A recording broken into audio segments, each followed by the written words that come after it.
Tapi kali ini kita mau belajar tentang konseling pranikah. Konseling pranikah itu penting. Kali ini kita akan belajar arti pernikahan.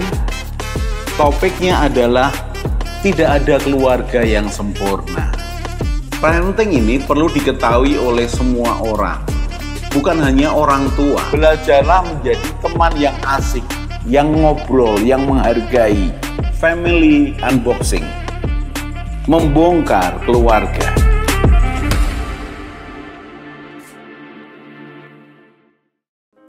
Salam keluarga Indonesia, kita akan belajar lagi.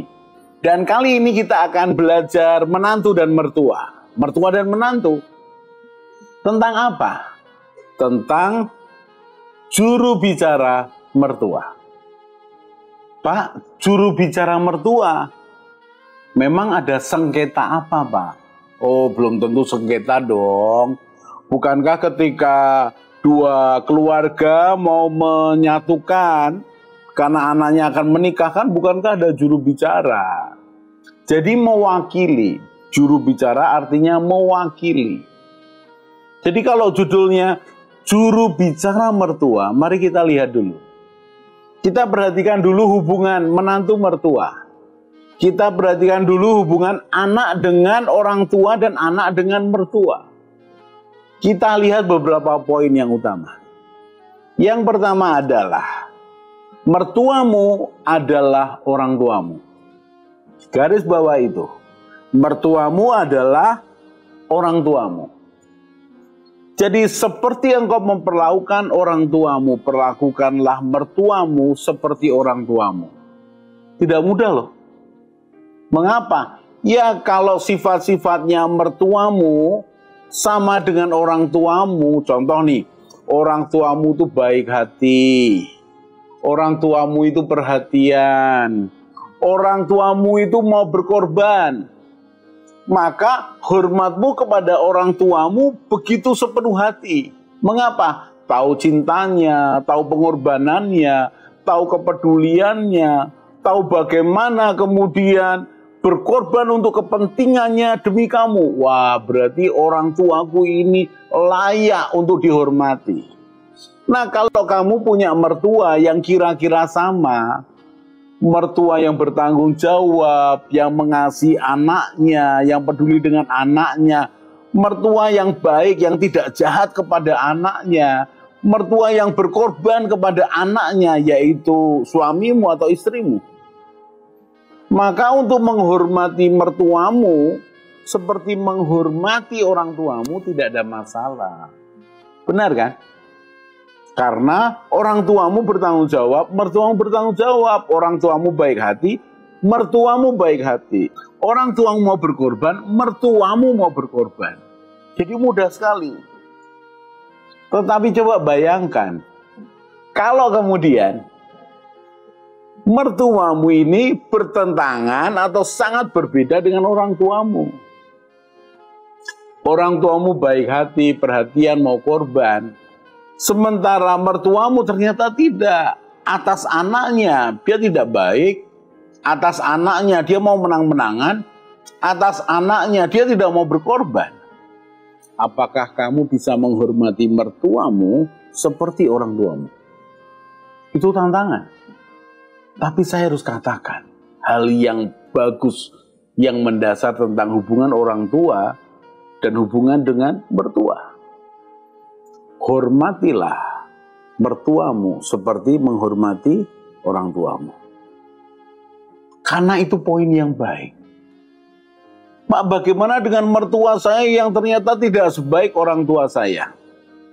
Ya, oke, baik. Apa saran Pak Yos?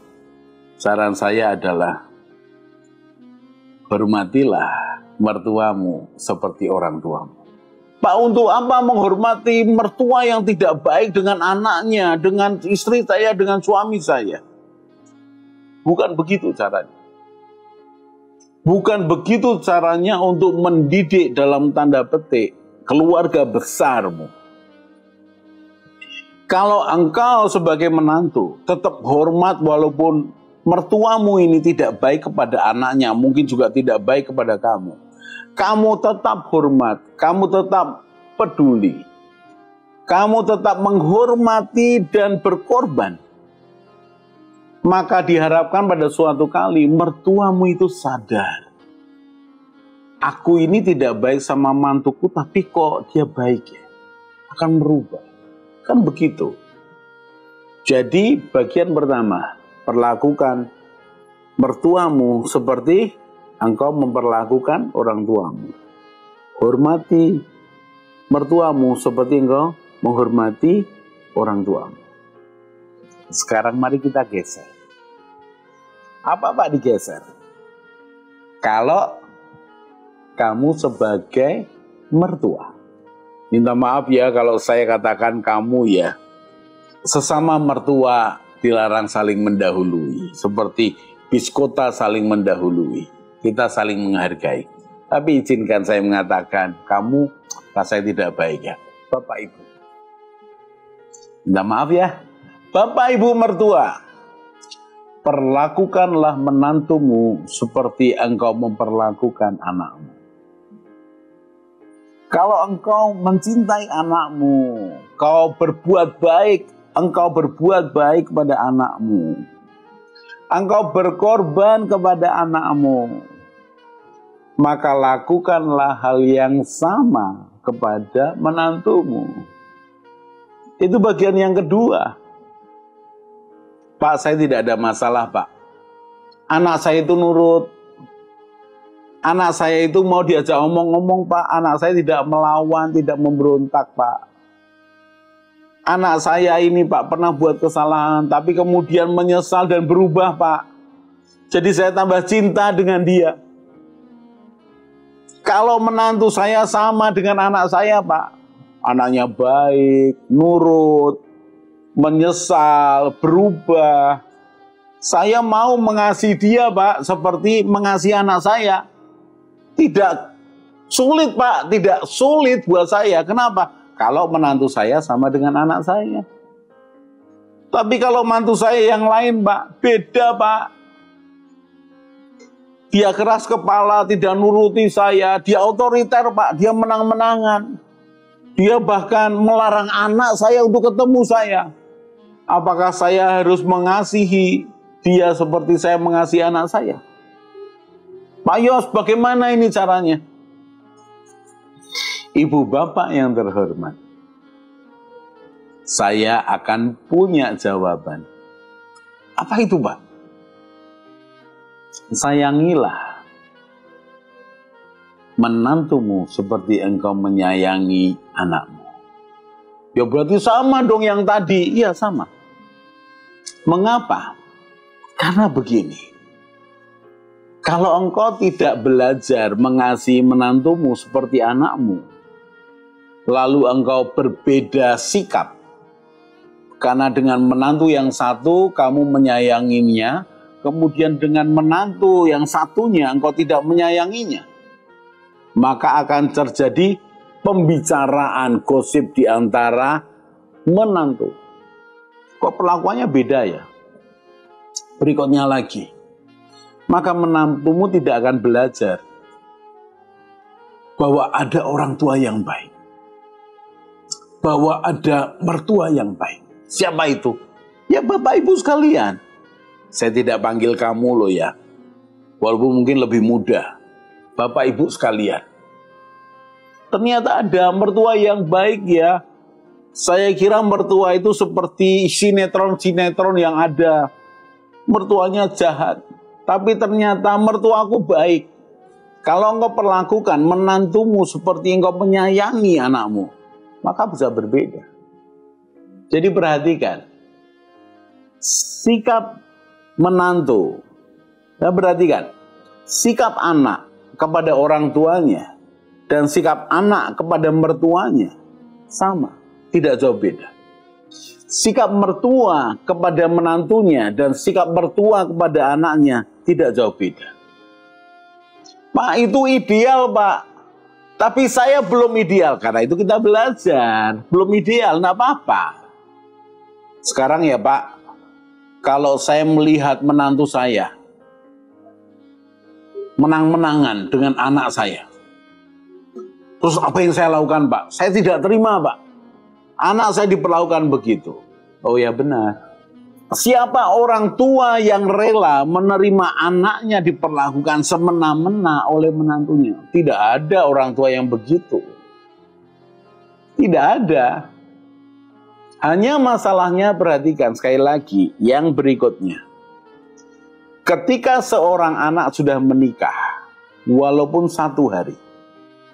Kalau saya boleh gambarkan ya, ini orang tua, ini anak. Walaupun anak sudah berumur 25 tahun. Anak sudah mengambil persentase hidupnya 85%, orang tua hanya 15%. Tapi 15% ini kan mengandung hak veto. Selama anak belum menikah, dia tetap di bawah naungan orang tuanya. Selama belum menikah, anak di bawah orang tuanya. Tapi ketika dalam restu orang tuanya, kemudian anaknya menikah, maka dari posisi di bawah naungan orang tuanya, anaknya bergeser menjadi setara dengan orang tuanya. Apa itu? Memiliki rumah tangga sendiri, memiliki keluarga sendiri.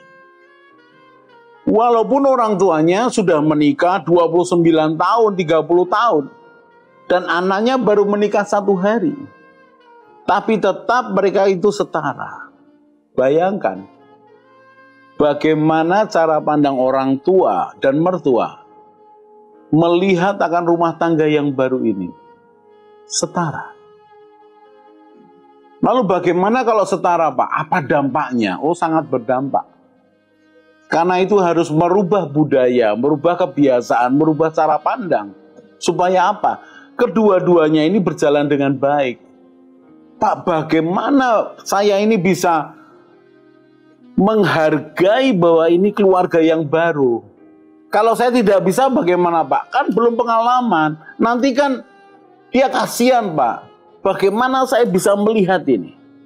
Kita akan lanjutkan di segmen berikutnya dengan tema juru bicara mertua.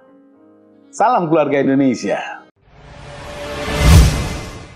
Mari bergabung dalam Keluarga Indonesia dengan cara subscribe channel ini. Di Keluarga Indonesia, kita akan belajar bersama tentang pranikah, pernikahan, keluarga, parenting, mertua menantu, dan juga family unboxing. Jadi jangan lupa share pada teman dan keluarga dan juga subscribe.